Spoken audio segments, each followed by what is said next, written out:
In today's video, I'm going to teach you how to run accounts receivable report in QuickBooks Online. QuickBooks Online is an essential tool for managing your business's financial data, and understanding your accounts receivable is key to staying on top of your cash flow.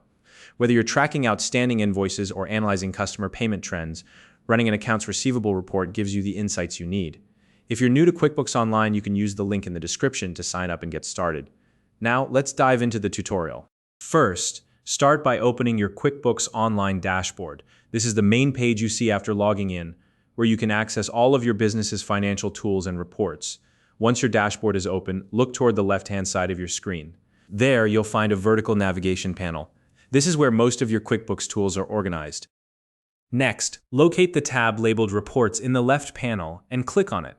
This will take you to the Reports page, where QuickBooks organizes a variety of financial statements and summaries.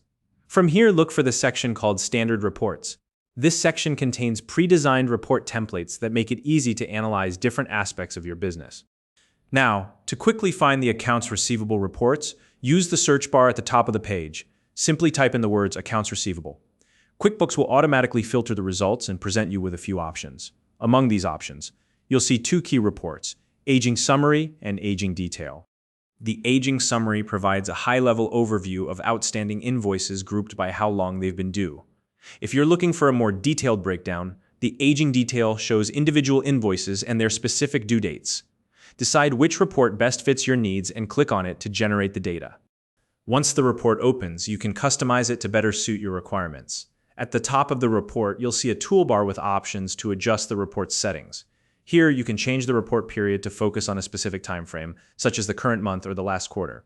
Additionally, you can modify the included columns to display only the information that's most relevant to your analysis, like customer names, invoice numbers, or due dates.